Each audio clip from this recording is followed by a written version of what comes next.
All right, Mr. Carter, you ready to do this thing?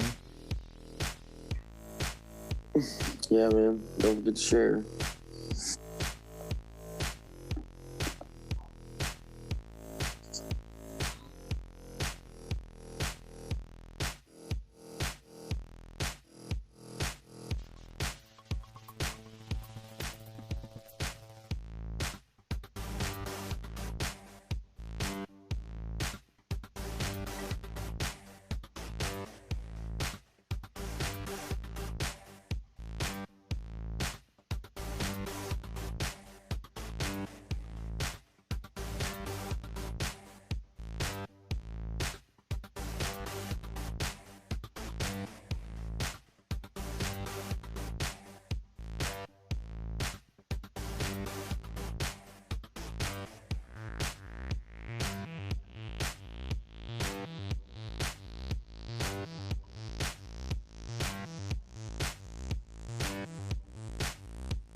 And we're live.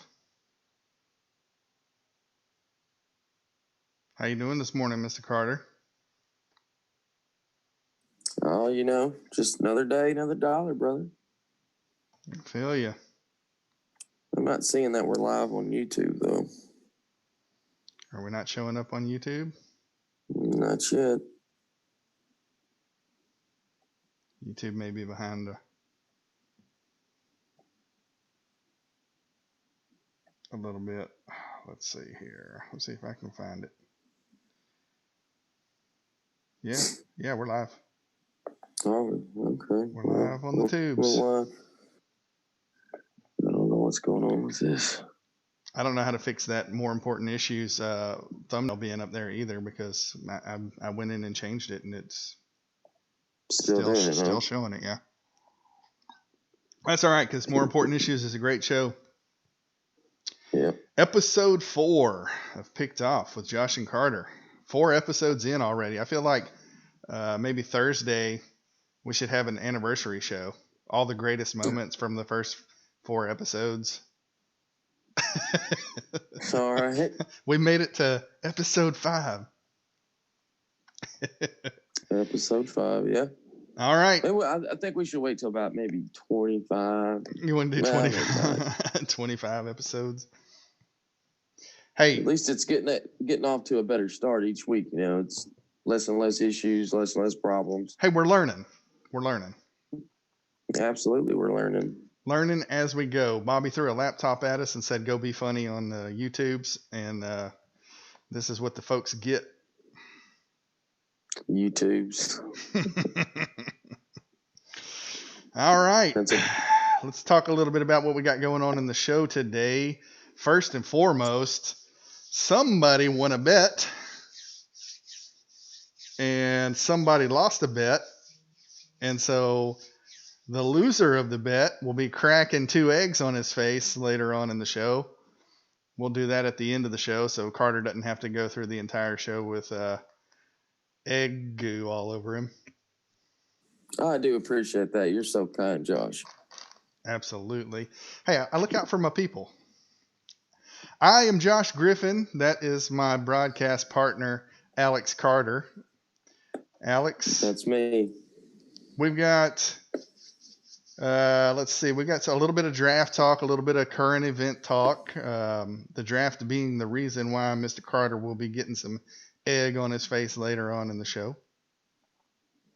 Damn it. Real quick shout out to Picked Off's #1 fan, NASCAR Vol, in the comments. Is NASCAR in here already? Oh, yeah. He's going to light that comment section up. I know he is. That's right. It's hard to keep track of him. Yeah. I guess that's why he got the name NASCAR. He's so fast. Yeah. NASCAR Vol, what do you think about all that virtual racing that's going on? Yeah. I'd be interested to get your take on that. Oh, we talked about Bobby. He said, "What's up, Facebook? What's up, YouTubes? We're going 15-0. I promise you that." James, Bobby. James Turner says, hi, how is everybody? James, we're doing great. Hope you're doing the same. Dave Duke Nukem says, let's get these mics sounding good today so I can watch the whole show. Dave, if you can't hear me now, I believe it's on your end, buddy. I watched it back on YouTube. I watched it back on Facebook. Everything sounds fine to me. Sounds fine to Carter. But we did make some adjustments. We cranked my mic volume as high as it would go. And so you should get a better product. How we sounding, Dave? John Vols, Kenneth Davis, a couple of others are watching. Brent Phillips is in. He says, good morning, VRS and Vol fans. Brent's a good buddy of mine. Hey, Brent, how you doing, buddy? Shout out to Brent Phillips. That's a Vol over in North Kenneth Carolina. Davis. You know Kenneth? Yeah, I know Kenneth Davis. I believe I'm friends with Kenneth and John as well. We appreciate everyone. Yeah, absolutely. Brent's out there in North Carolina representing the Big Orange. Dave says we're coming through loud and clear today, buddy. That's what we want. All right, so we got a little bit of current event and draft talk, as we said before. We got a great moment in Vol history, a recent moment in Vol history. I'm pretty excited about that one. Carter's going to grind his gears as per usual. We got our top 5 segment where we're going to talk about our top 5 most hated non-SEC teams. And that one, Carter, I found to be quite challenging because I love college football so much. I don't really hate teams.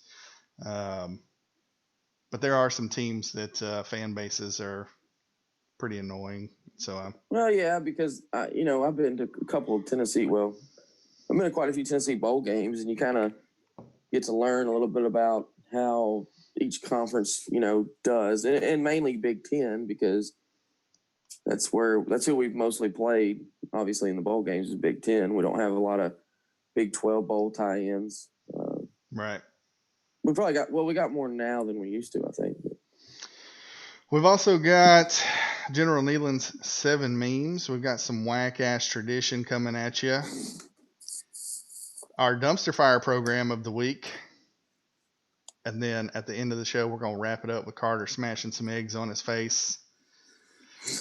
I am like a little schoolgirl. I can't wait. That's mean. You're just a mean person, Josh. Man, you shouldn't. I feel like this is going to be a common theme throughout our history and career together. You're going to be losing a lot of bets to me. Oh, the hell. What are you drinking this morning? Are you drinking anything? Pepto-Bismol. Pepto-Bismol. Late night Taco Bell run. No, that was you. Yeah. No, I ate some spicy garlic chicken wings. So I'm a little bit I got a little bit of heartburn this morning. Not gonna lie to you, man. I got you. Doing a little breakfast drink I like to call vodka and cranberry this morning. Oh, that's healthy. You got your fruit, and so yeah. Yeah, you get your breakfast fruits in. Most important meal of the day. Makes for a clean running digestive system while you go through your Tuesday. Well, see, my little concoction I got over here, like I said, I call it the hair of the dog. It's 2 shots of tequila, half a bottle of Pepto, an egg, a raw egg. I had to use one of those eggs to put in here, and 2 Alka-Seltzer tablets. Works every time. NASCAR says he's not really a fan of the virtual racing. It's impressive graphics, but he's not watching pro athletes play video games. That's fair. It is fair. I think it's fantastic technology though. That the guys don't even have to be on the track and they can simulate a race like that. I think that those simulators are top notch. Yeah, but you ask like a Navy pilot or an Air Force pilot. I mean, there's a big difference between a plane simulator than actually flying one. Oh, sure, absolutely, no doubt, a lot safer. Yeah. Josh, you got a nice little set ground. Looks like Tennessee's playing a football game right there. Yeah, I put a little projector up in the background. I figured folks were probably tired of looking at my ceiling fan and my windows. So I backed up to a wall, put a projector up, just playing some random ball highlights. Nothing copyrighted, I don't think. No, just have to mirror it, maybe. It's just Josh Dobbs be left-handed. It's just random clips of recent highlights. Pay no attention to the background. It's mostly just for show. All right, buddy. Talk to me about this draft. What happened? You thought that Callaway was going to go before Jennings, and we found out otherwise. What happened? Well, looking back, I wish I would have made the bet that Darrell Taylor would have went before Jauan Jennings, because I'm not surprised that Jennings went before Callaway. But I mean, thinking about a bet, we got to come up with a different pick. You have to pick something that I don't agree with. But the draft, we had two balls get drafted, Josh. We had Darrell Taylor that went in the second round, pick number 48 to the Seattle Seahawks, and then of course Jauan Jennings went back to all the way to the seventh round, and that was kind of surprising. I thought for sure he would be a fifth round pick, but at least he got drafted, because I remember watching thinking like, man, he's not going to get drafted at all. And I would rather smash 1,000 eggs on my head if that meant that Jennings got drafted. So this is totally worth it, in my opinion. I'll agree with you there. I'm obviously not surprised that Darrell Taylor went first of all the balls in the draft, and Callaway didn't fall short. I mean, he didn't get drafted, but he immediately signed a deal with the Saints, so he's going to New Orleans to play ball. So happy anytime a ball makes it to the NFL, no matter what round they go in. And I think that we see more and more of these guys that Pruitt is recruiting headed to the NFL as he goes throughout his career here at Tennessee. I hope he's here for a long time. I hope he's that 10, 15, 20-year coach that just provides some stability, passes the torch on to one of his younger up-and-coming assistants, Maybe like T. Martin. Yeah. Although I don't know if we can keep T around for that long. He's a talented guy. Yeah. Yeah, and that's the thing that a lot of Tennessee fans got to understand. These guys are wanting to become a head coach. And I'm sure that T. Martin and any former Vol would love to be the head coach at their alma mater, but they're not going to just stay as a position coach forever. They want to climb that ladder. I would say that they're probably more passionate being at their alma mater, like T. Martin is, Tennessee. But, if something better comes along, if another offensive coordinator position comes along, I mean, we can't be mad at him for taking it. You just can't. No, absolutely not. We want the best for anybody that comes through Knoxville. Even Philip Fulmer was a position coach at Vanderbilt, Which, and that makes me think of, there's a lot of people that hate Lane Kiffin for leaving after year one.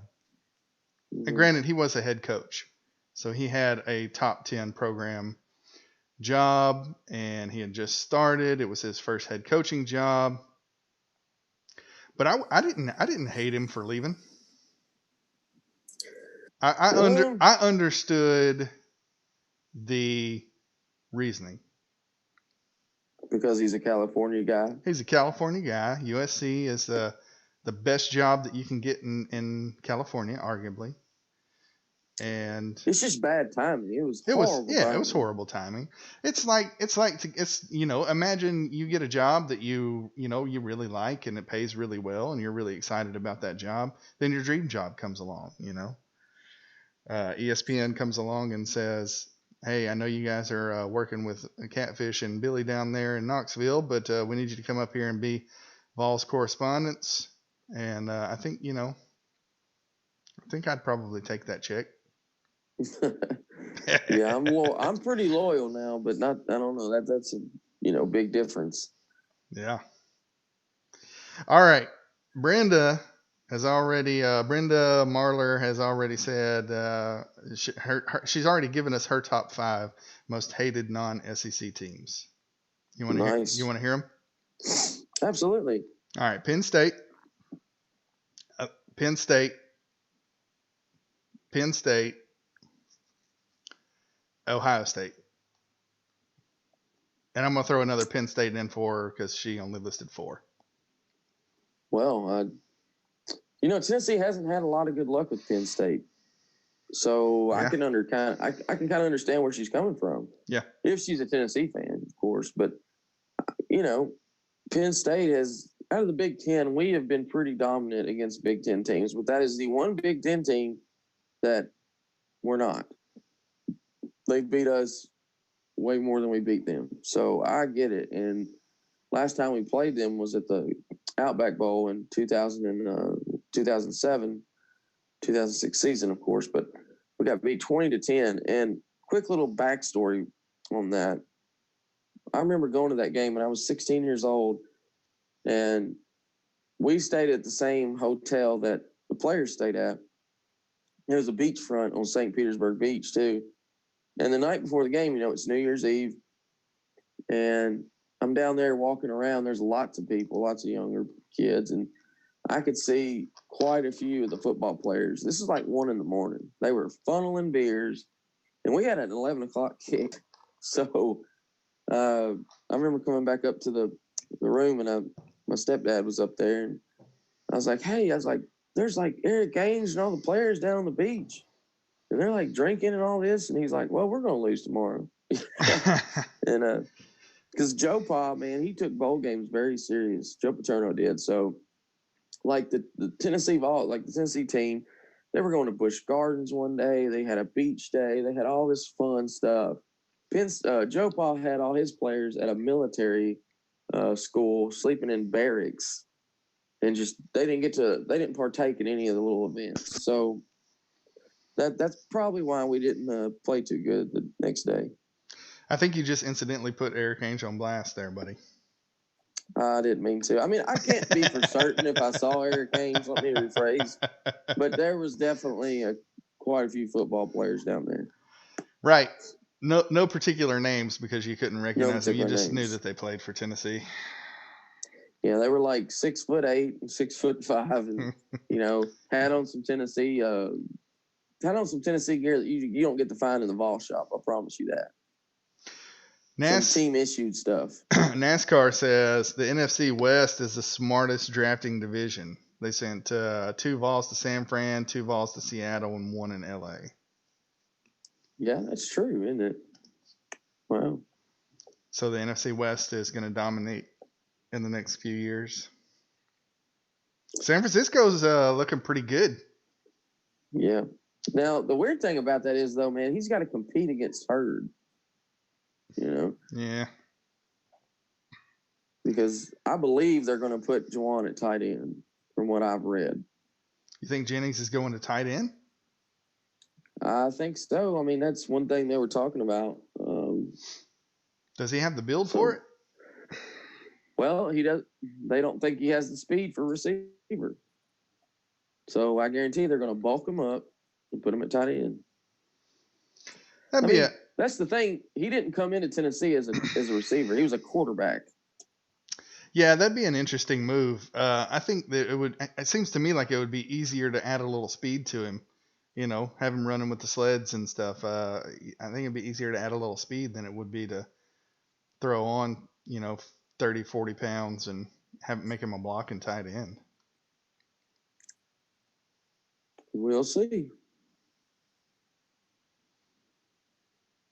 All that matters is that he got the nickname the Dog for a reason. His will alone will get him somewhere on that team, whether it is tight end or receiver, or it doesn't matter. He'll do something. He will contribute to that team. Right. In some way. All right. What else is going on in the current Vol stratosphere? We got 2 huge commits over the last few days.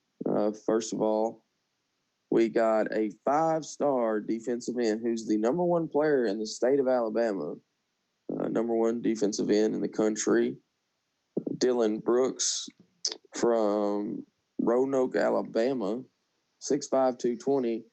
Watch some of his highlights, and kid's legit. I mean, he's got great size. He's got that perfect size for a defensive end.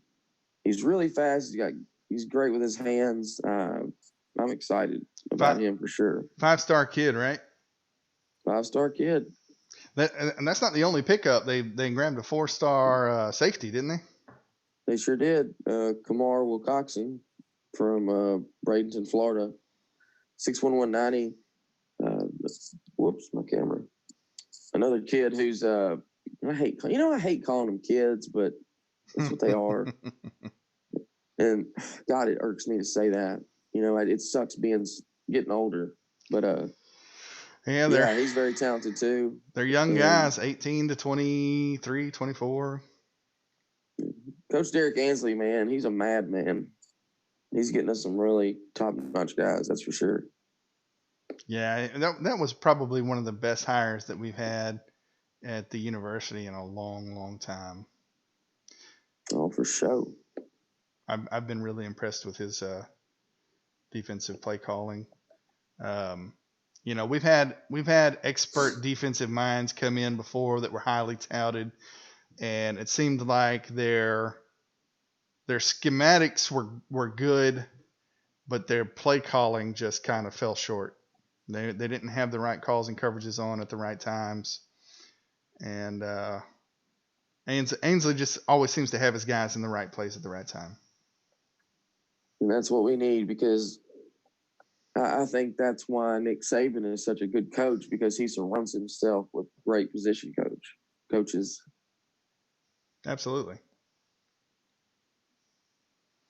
All right. Any other recruiting news? We're going to have to get the general on here one day to update everybody on recruiting.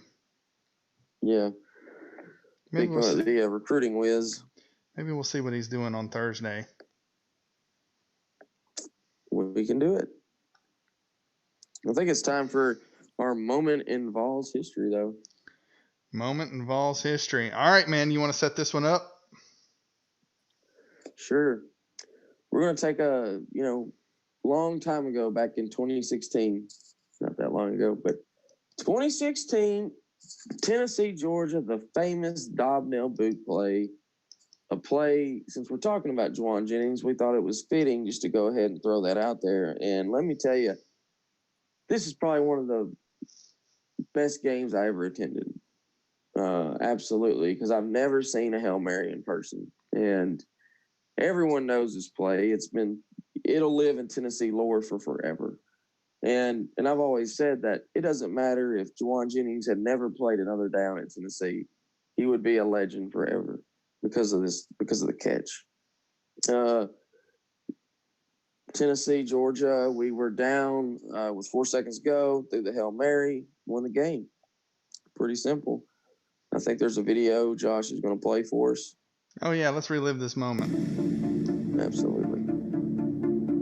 We just stepped on their face with a hobnail boot and broke their nose. We just crushed their face. Eason has it. Steps up, looks deep, goes down the left side. Touchdown, Riley Ridley. Taken by Evan Berry. Gets loose.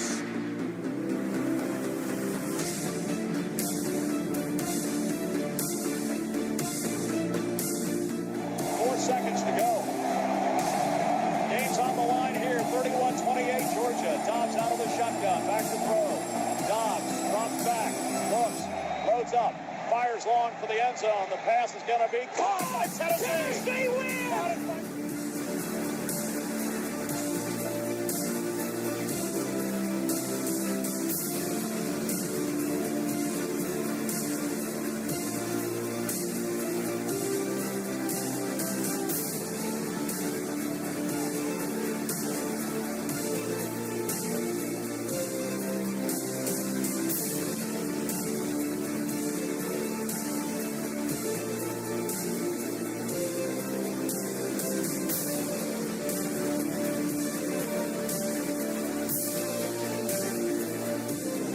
right here is what college football is all about.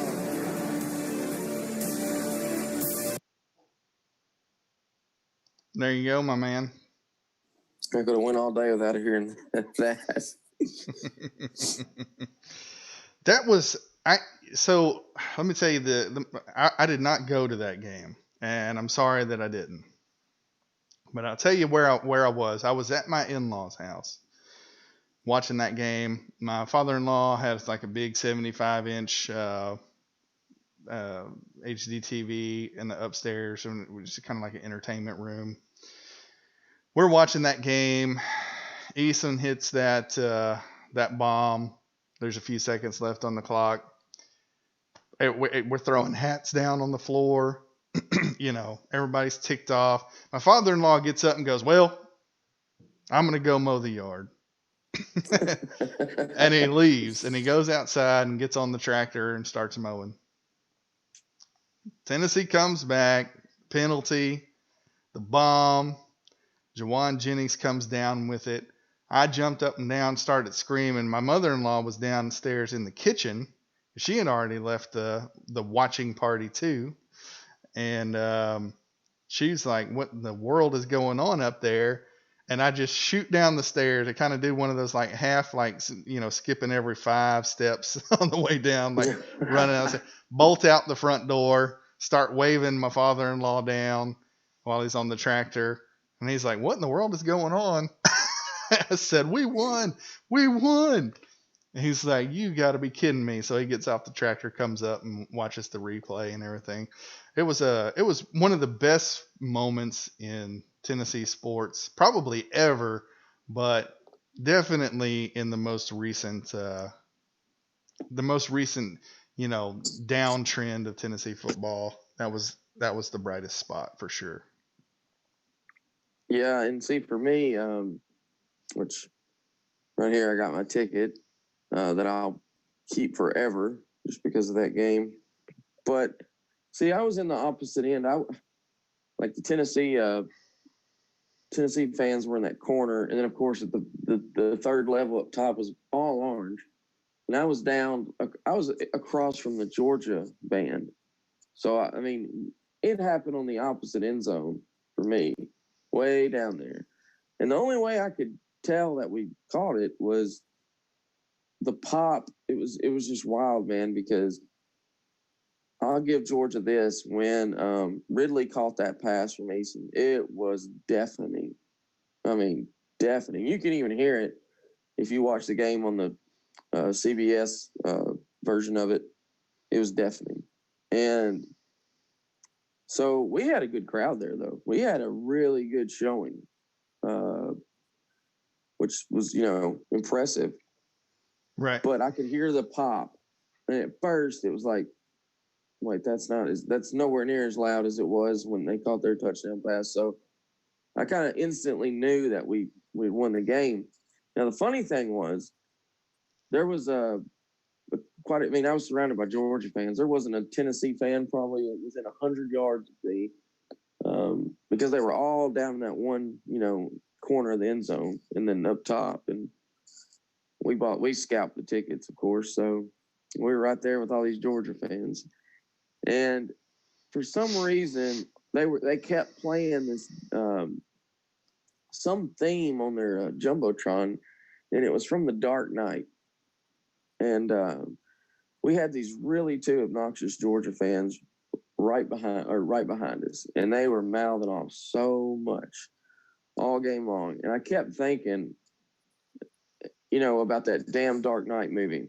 And so once that happened and their hands were on their head, I turned around. I was like, "Now you have my permission to shut the F up." That was an intense game all the way through from start to finish. And definitely will go down in history for me as one of my all-time favorite Vol moments. And oh God, yeah. Big shout out to Uncle Lou. One of my favorite videos to watch on YouTube is Uncle Lou breaking his TV. Why did we not show that? Yeah, because he's he makes money off those videos, and I don't want him smacking us with some kind of cease and desist or anything like that.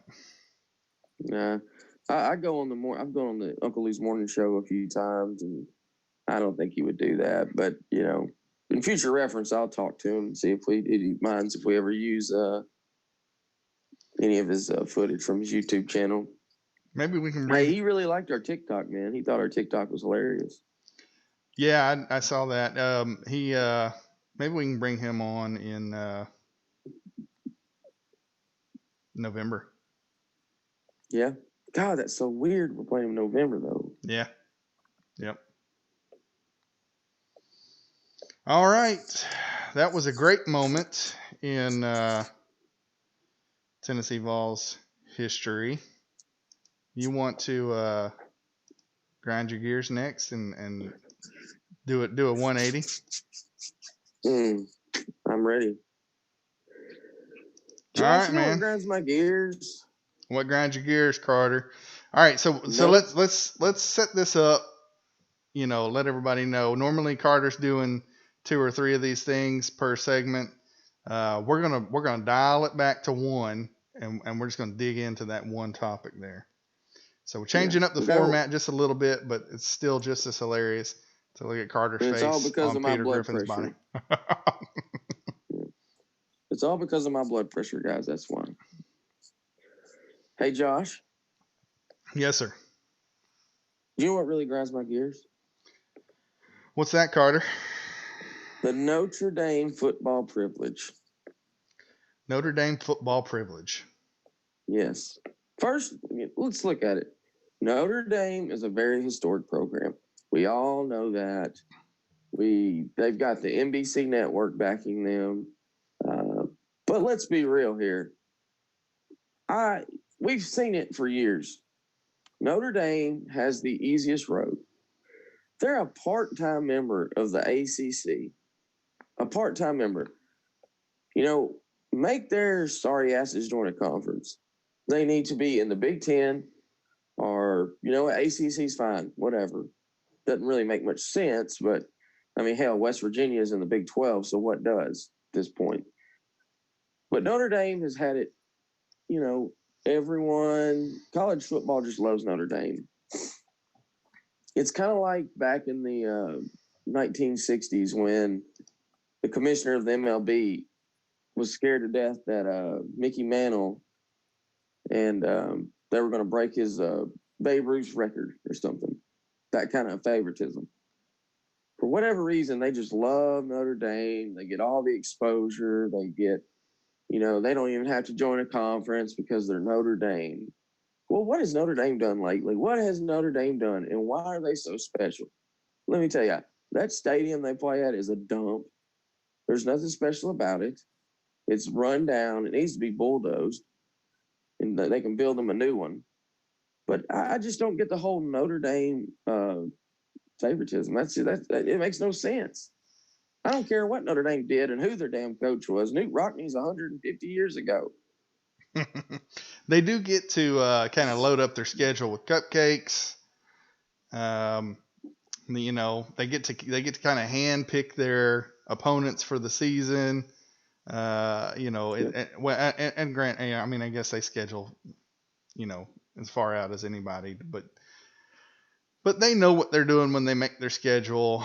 They're always ranked higher than they should be, respectively. Or let's say they want Notre Dame in the playoffs so bad. Let me say this: they always end up way worse than their preseason ranking. Maybe that's the best way to put it. So yeah, I get it. I understand. Notre Dame's not one of my favorite programs either. I do think that there is a lot of college football tradition that comes along with the program, and they carry that. And there's folks out there that would say the same about Tennessee. I agree with that, but in the age we are in with college football today, the problem is these recruits, they don't look at Notre Dame like maybe me and you do, or people in their 30s and 40s and 50s do. They don't see, I just don't think a lot of the younger generations care about some of the older traditions. At least that's not some of the ones that are from, the 30s and 20s. Yeah, I mean, anybody that's born after 1990 is probably going to tell you that Florida is Tennessee's biggest rival, and anybody before 1990 is going to tell you it's Alabama. Of course. There's probably in that same cutoff, you would find folks that understand and respect the traditions and the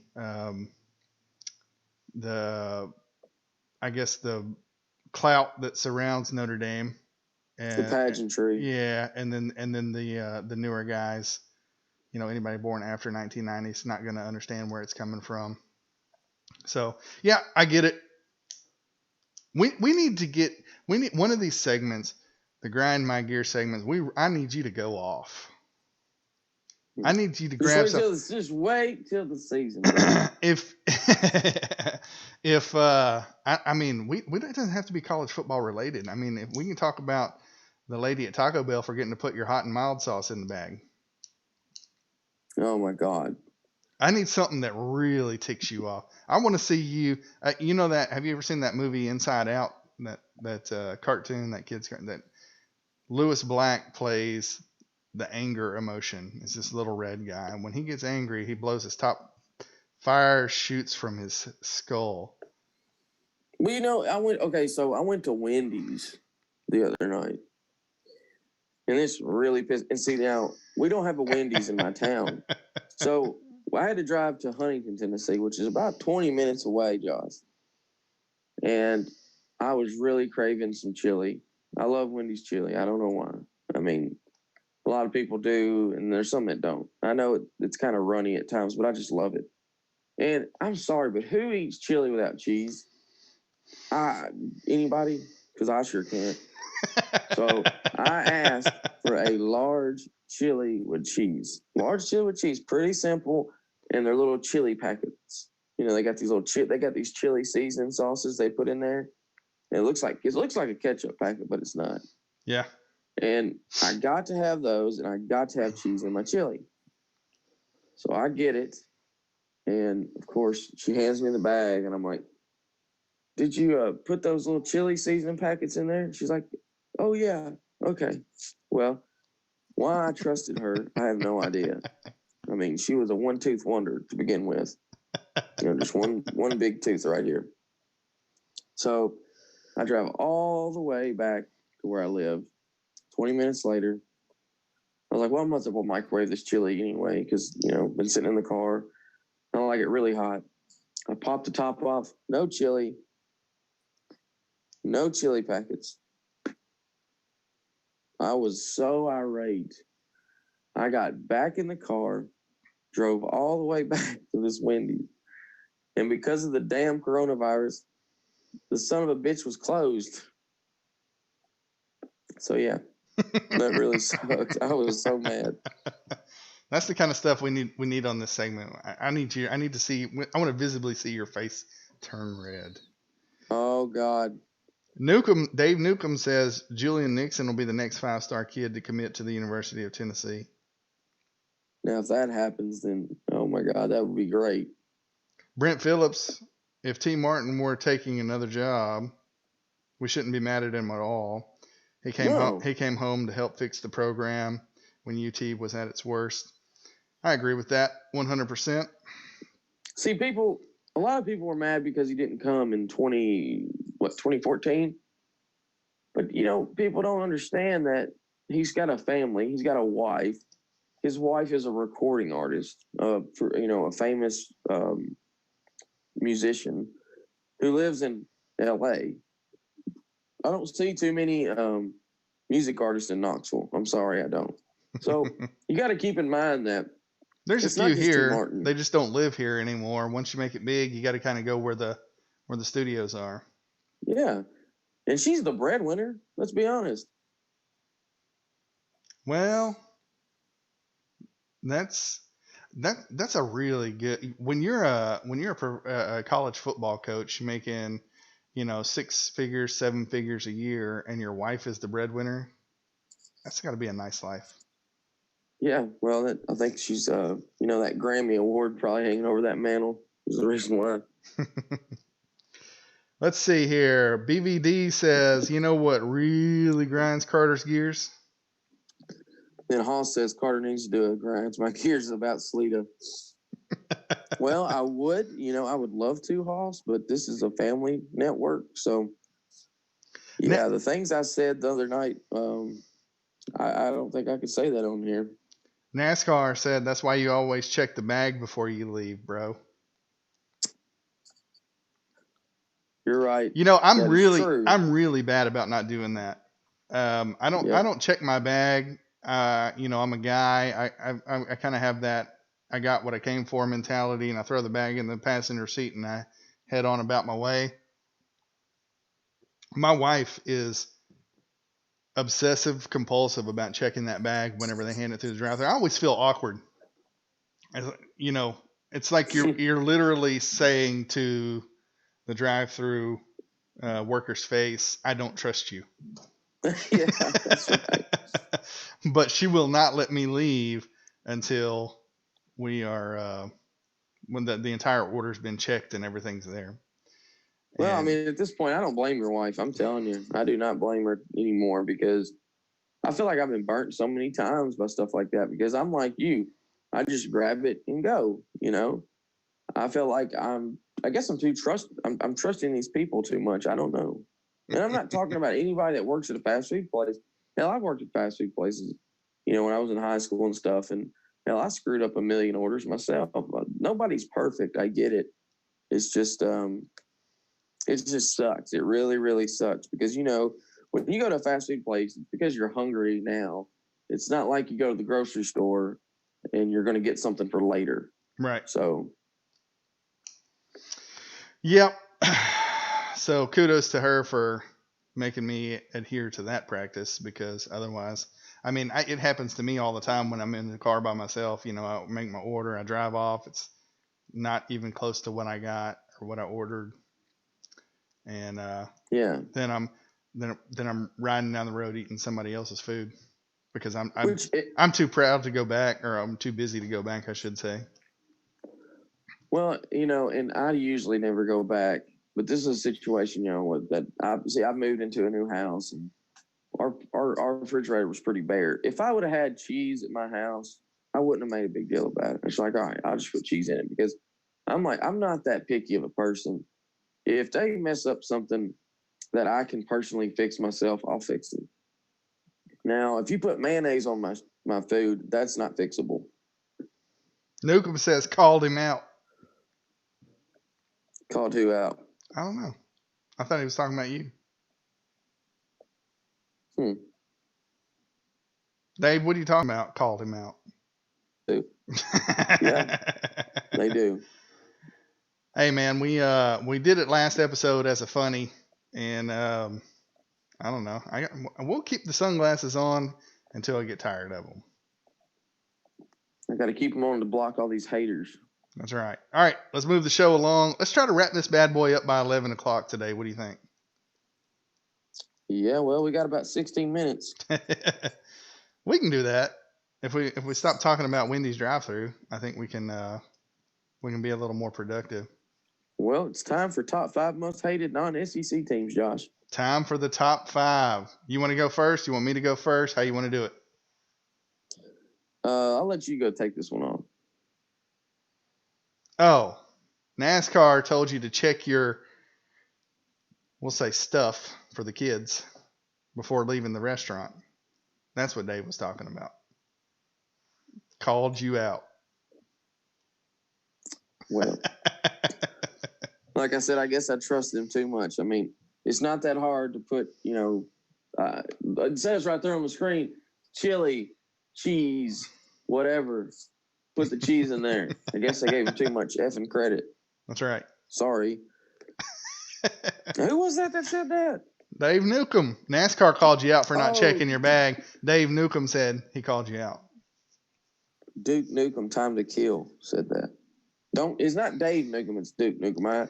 Dave Newcomb, change your profile picture to Duke Nukem. Please. All right. All right, how are we doing this? Who's starting it off? I'll start it off. I don't care. All right, mine are pretty lackluster, but go ahead. All right. At number 5, I'm going to say Virginia Tech. And the reason why Virginia Tech, damn you, Virginia Tech, the reason why you're on my top 5 list, because every time I bet on you, you royally screw me every time. I mean, one time you were only favored by like 15 points to beat James Madison. And then, you know what? You only won by 2. Hell, I wish you'd just lost that game. So you know what, Virginia Tech, you're on my top 5 list because you always screw Carter. That's why. Number 4, Texas Longhorns. Texas, you're not the real UT. We're the real UT. Get over it. If it wasn't for us, you wouldn't be a freaking state. So shut up. Number 3, Memphis, a.k.a. Tiger High School. You have no fan base. You have no tradition. You have nothing. Every time you get a decent coach, they always leave because your trash-ass program because you ain't got no money. So shut up, stay over there in your little corner, and be quiet. Daddy's talking. Number 2, Ohio State. No, Ohio State, we did not change our cleats, but even if we did, we still beat you. Bill Stuff is still Eddie George's bitch. So back off. Number 1, Michigan. Damn. Michigan, you're the worst fans I've ever seen. 2001 in the Citrus Bowl, or 2002 Citrus Bowl, sorry. Your fan base is trash. You guys are so loudmouth and think that y'all are God's gift to football, and you're not. 45-17, take the L. See you later. Go ahead, Josh. How do I follow that? Dude, you went. That's what we need in the grind my gear segment. Yep, just like that. That's it. All right, here we go. Where's my blood pressure pill? Hoss, I think it's Hoss here, says, what about when they give you too much change back? Does your answer to that question change if they messed up your order also? No. If they give me too much change back and I've got food in my bag and I'm headed down the road and it's something that I'll put in my mouth, I'm happy. That's my tip.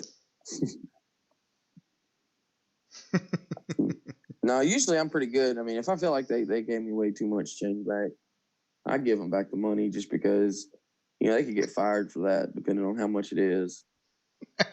BBD said, you just said Bill Duff, you're still Eddie George's bitch. I'm sorry. Eddie George, you're still Bill Duff's bitch. My bad. Don't critique me, Hey, BVD. when you get fired up like that, it's easy to misspeak.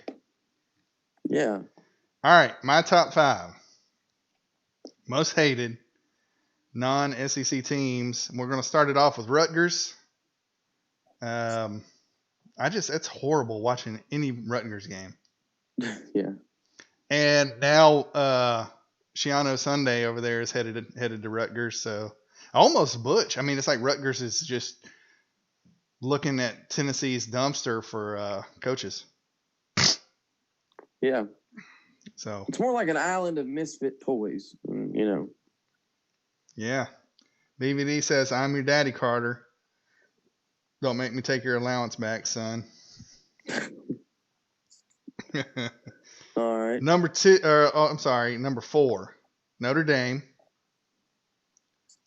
While they do have all that tradition, Notre Dame fans, it's kind of like Cowboys fans. You know, they're living in the past. They think that their program is, I guess Notre Dame has kind of come back to some relevance, but they always end the season on a really bad note. So Notre Dame, and the very first Tennessee game that I ever watched in person, Notre Dame beat Tennessee. So it just kind of sticks with you. Number 3, University of Central Florida. Are they the Golden Knights? The Black Knights? Black Knights, right? No, Golden Knights. Army's Black Knights. Yeah, Central Florida. Yeah. My cousin actually graduated from there. She's a Golden Knight. But I can't stand UCF because of their constant campaign to try to become relevant in the college football world. Yes, they went undefeated, but look at your cupcake schedule before you come talking to SEC teams about how you're better than they are. All right. Although they did beat Auburn, didn't they? You said Central Florida? Yeah. Did they? Yeah. They beat They did. They beat Auburn in their bowl game. Peach Bowl or something like that, wasn't What year was that? it? Season before last. Because then I remember they played LSU, but I think LSU beat them. they played LSU. Oh no, okay, so season before last, because they played LSU season before last and LSU stomped them. I could be wrong on that. Anyway, either way, it doesn't matter. Hell, it's the golden turds or whatever.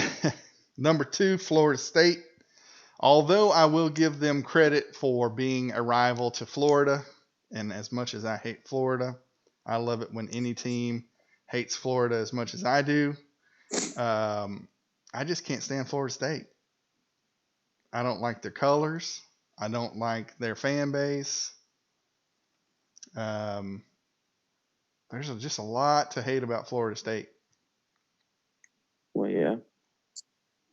And number 1, the team that I will always hate the most in college football, Ohio State University. I really wish that Schiano would have stuck around Ohio State for a little bit longer and we could have put him on the schedule, because that whole, man, the way that Ohio State fans came at us for not wanting Schiano, it still sticks in my craw. Yeah. BVD says his top 5 are Notre Dame, USC, Miami, Texas, and Bama. They put a space between the ba and the ma and Bama. Yeah. I don't care if they're in or out of the SEC. They're my most hated sports entity, period. F them. Haas says BVD's popping that belt. You better watch out, Carter. No. All right. Moving the show along here. That was our top 5. We got a whack-ass tradition to report to you guys next. BVD's taking, or not BVD, Carter here is taking a shot at the top program in college football. This was Carter's pick. Whack-ass tradition today. Carter, set it up, buddy. Okay. Now, I don't really believe in magic. I don't know if any of you out there do, but apparently it's true. Magic is very, very real, because these idiots in Pickens County, South Carolina, have a magic damn rock that they rub, and then they run down a hill and they win football games. It's incredible. Magic is real, and they have a magic rock from Death Valley, California. In all seriousness, though, it's a effing rock. It's a rock. A rock. Hey, we talked about this before the show. Tennessee's got a rock too. Yeah, but we paint on our rock. We don't rub it. I mean, we don't sexually assault our rock like they do. I mean, my God, what's going on over there? NASCAR says the Clemson pet rock. Yeah, that, you know what that tells me? That that whoever decided that is dumb as a rock. Superfan, aka the GOAT, I believe magic in a young Pruitt's heart. That's funny. But yes. And the other funny thing about their little rock, I mean, it's a little bitty rock. NASCAR's got a good point. He says, and we are, quote, Rocky Top. Yeah, but that's because there's mountains. I mean, we don't have a pet rock that we pet. I think that's what he's. I think what he's saying is that the reason we have a rock, the reason a rock is significant, is because we are Rocky Top. Yeah, but it's a game day rock. The players don't go. I'm talking about Tennessee. I'm talking about Tennessee. Yeah, no, I'm saying we have a game day rock that the students paint. Yeah. You know, so the players see when they're walking, you know, getting ready to go to the ball walk. I got you. So there's a difference. We don't have a little rock we pet. We run through a freaking tee. That's a hell of a lot cooler. You are absolutely right about that. There is no denying that. Whack ass tradition of the week. Howard's Rock. Rubbing a But it's working. magical pet rock. We must say it is working. All right. Maybe we need to get one. On to General Nealon's 7 memes. Here we go. You ready to do this? I'm ready as I'll ever be. General Nealon's 7 memes. We're going to start it off with LSU. I don't be no be. Oh, I have to pay another day. I want to keep doing these Ed Orgeron memes because I want to keep trying to pronounce what they say. Remember that time that Bobby Bush had on my name, him and I? I was I listen. I'm not an LSU fan. I don't hate LSU. I don't like LSU, but I'm indifferent when it comes to LSU. I do love when they beat Florida and it helps us out. But LSU got the perfect coach for their university. He's the most Louisiana guy you could have ever imagined to hire as the head coach, and he's already won them a national championship. Great for LSU. I'm happy for him. They got a native guy. He came in. He talked. He's got the accent. If you can call it an accent, and he's winning ball games and bringing home trophies. So happy for LSU in that respect. All right. Then we're going to move it on to Texas A&M. This is one of my favorite movies of all time, Moneyball. And the way that this is set up is there's rich teams, there's poor teams, there's 50 feet of crap, and then there's us. When this meme, there's good defenses, there's bad defenses, there's 50 feet of crap, and then there's Texas A&M's defense. Kentucky. I love that movie. Kentucky fans be like, Tennessee is next. That chick looks like she just saw Carter naked. And we picked up a new sponsor. I didn't tell you folks about our new sponsor. Of course, we want to give a shout out to Hound Dogs. Hound Dogs, we appreciate everything that you do for us here at Volunteer Roadshow. But we did pick up a new sponsor. It's a website. It's a dating website out of Alabama. Their slogan, "You'll never be lonely," at cousins-only.com. Folks, go visit cousins-only.com. Alabama folks, anyway. And BBD, you can't go to bed yet. I gotta do the eggs on my head. So that's right. All right. Florida, I believe, is no. Ole Miss. We're gonna go over to the west, hit Ole Miss. Behold the Ole Miss Land Shark defense. That guy's holding a minnow in his hand. That seems pretty accurate recently.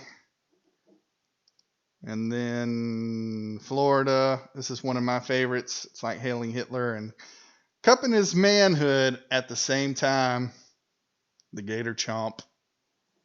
Man, I hate Florida. And then our in-state, I'm not going to call them rivals, but our in-state conference game every year. The closest Vandy has ever been to the SEC championship trophy.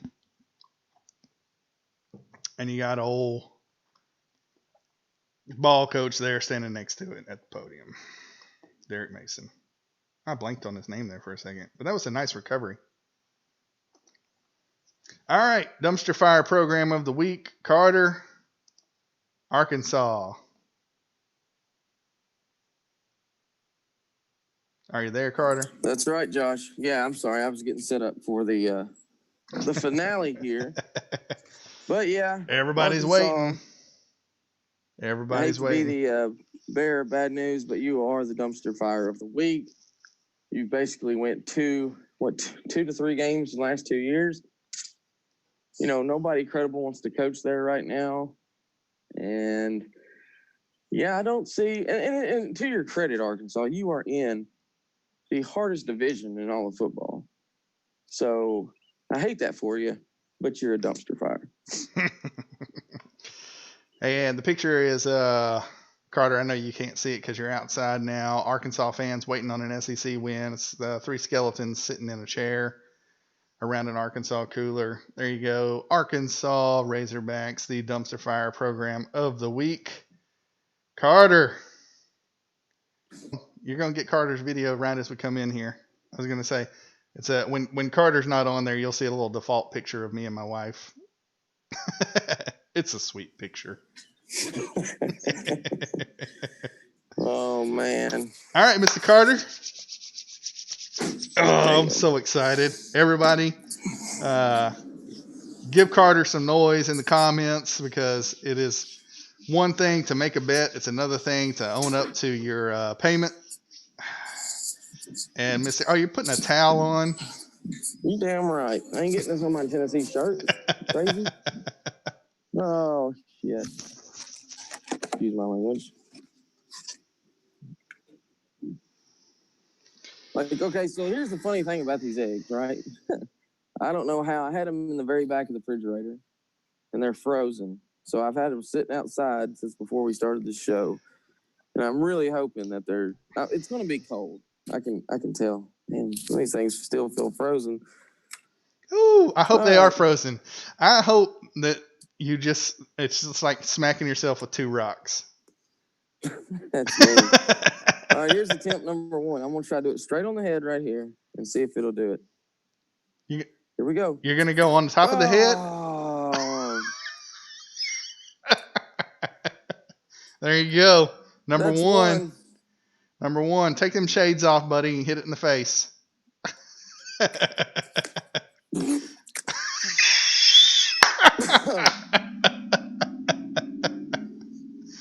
Fantastic. Fantastic. I'm proud of you. Good job. You're welcome. Don't bet against me again. Although we already have another bet going, right? Chili peppers. Yeah, I think so. There you have it, folks. Carter paying up on his bet, making good. Yep. What's it? Were they cold? They were pretty damn cold. Anytime you're That uncomfortable, made a huge mess. anytime you're uncomfortable, messy, I win and the fans win. Yep. BVD says you should have to eat a raw egg for having a crimson towel. Ooh, It's maroon. that's fair. Yeah, the towel did no good. I mean, look at this. Did no good. Straight to the laundry with you, sir. In the shower. All right, guys. That's going to do it for the 4th installment of Ticked Off. Carter, I appreciate it, man. That was fantastic. Good on you for making good on your bet. Yep. Got anything to add for the folks? Yeah, this shit is very sticky. Check us out on volunteerroadshow.com. Go support Hound Dogs for supporting us. Show them some love over there. Every time you do, they renew our advertisement contract of, I believe they don't pay us anything. They're just generous enough to let us use their logo up there to make it look like we've got a sponsor. I'm kidding. But yeah, go show our sponsors some love, and check us out on Twitter. I mean, you know the routine. We're closing out the show. Guys, we appreciate you watching. Have a great Tuesday. We'll see you again on Thursday with more antics from big man over there in West Tennessee. Thanks.